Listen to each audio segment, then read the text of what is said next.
You walk into a store needing a pair of sneakers. One costs $80, the other costs $240.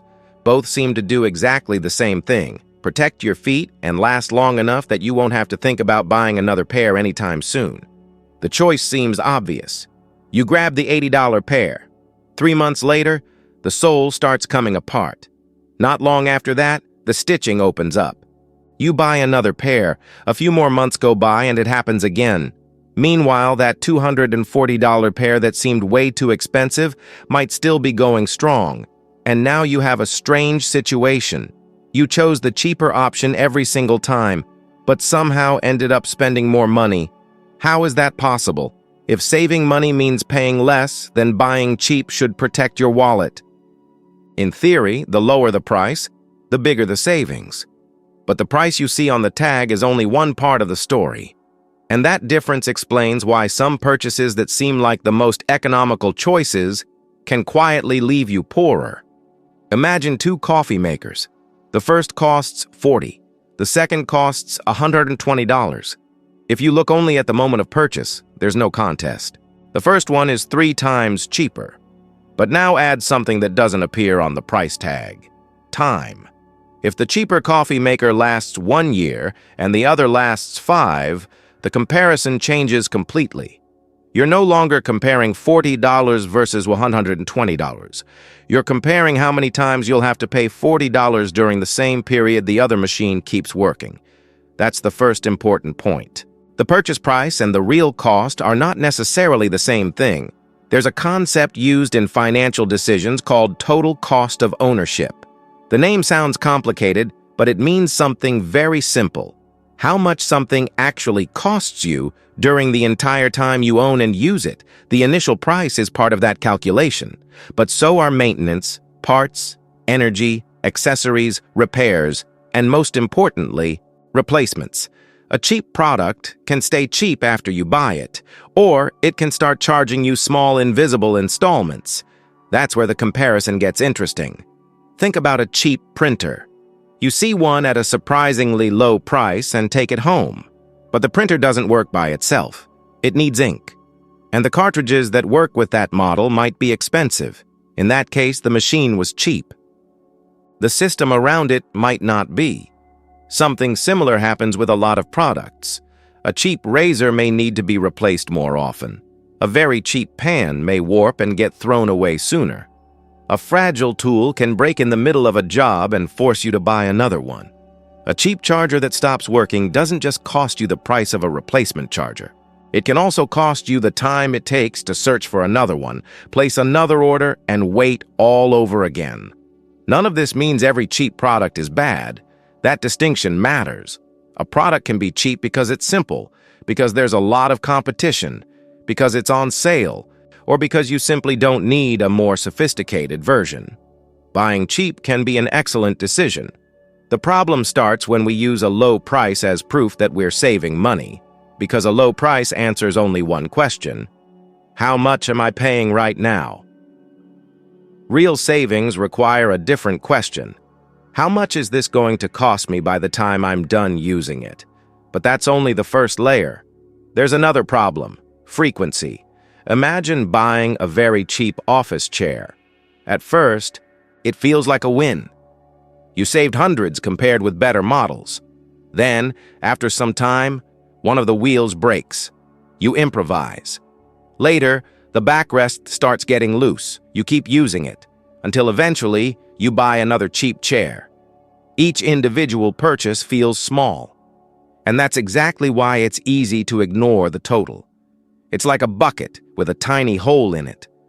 One drop doesn't seem important. The problem is letting that bucket leak for years. Small.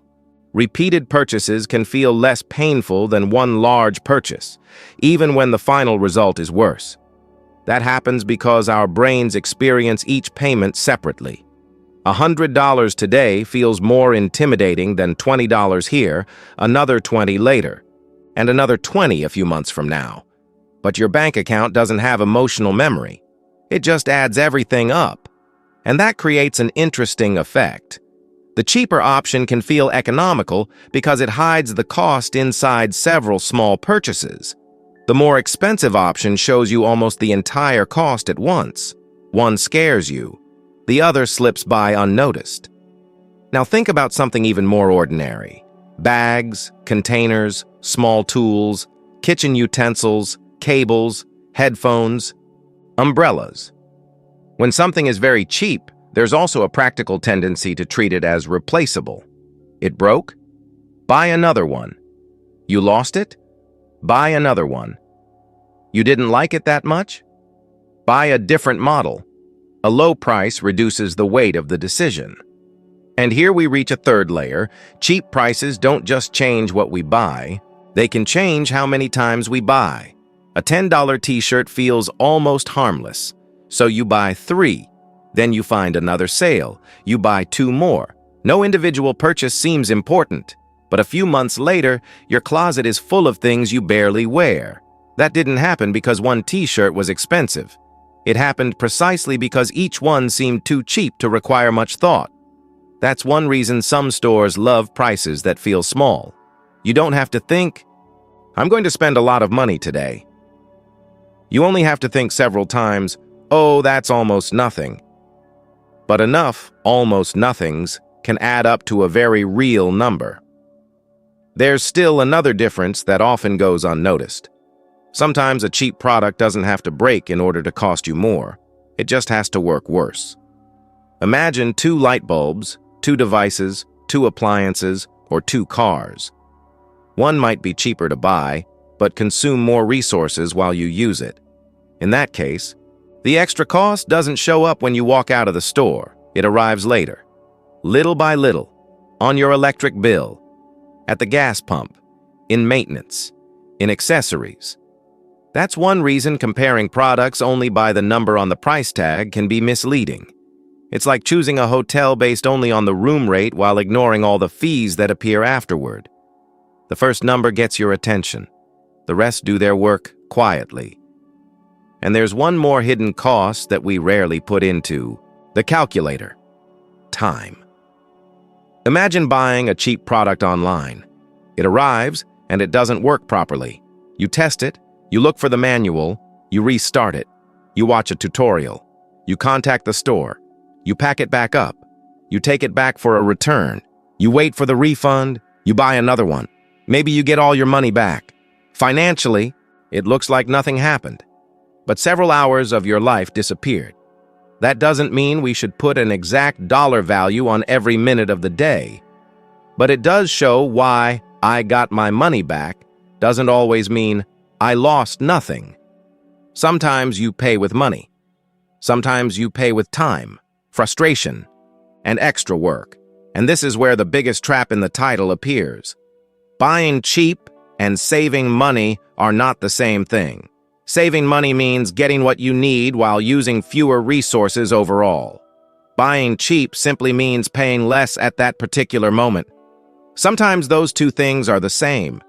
Sometimes they're the exact opposite. There's a classic example that makes this easier to see. Imagine you need a tool that you're only going to use once. You want to put up a shelf today, and you'll probably never touch that tool again. In that case, buying the cheapest option that is safe and capable of doing the job can make perfect sense. Paying a lot for durability you'll never use can also be a waste of money. Now change just one thing. You use that tool for work every single day. Suddenly, durability, comfort, maintenance, and reliability matter a lot more. The same cheap product that made perfect sense for one person can be a terrible deal for someone else. That's why the right question isn't, which one is the cheapest? And it isn't even, which one is the best? The useful question is, how much quality do I actually need for how long and how often I'm going to use this? That helps avoid another common mistake, believing that the opposite of buying cheap is buying expensive. It isn't. Paying more doesn't guarantee quality either. A brand can charge more for design, marketing, status, or features you'll never use. An expensive product can be just as wasteful as a cheap product that has to be bought 5 times. The real comparison is between cost and usefulness. You want to pay for what you're actually going to use. not for the smallest number on the price tag, and not for the biggest one either. Now go back to the sneakers from the beginning. The mistake wasn't simply choosing the $80 pair. They might have been a great purchase. The mistake would be assuming they were automatically the more economical option just because they cost less that day. If they don't last very long and have to be replaced over and over again, every new purchase changes the math. The product that looked like it cost $80 never really cost just $80. It was part of a sequence, and that sequence is almost never shown on the price tag. The next time two options have very different prices, it's worth making one extremely simple comparison. How much does it cost? How long am I probably going to use it? Are there any necessary expenses after the purchase? And if it fails, am I going to repair it or simply buy another one? You don't need to turn a trip to the grocery store into a financial audit.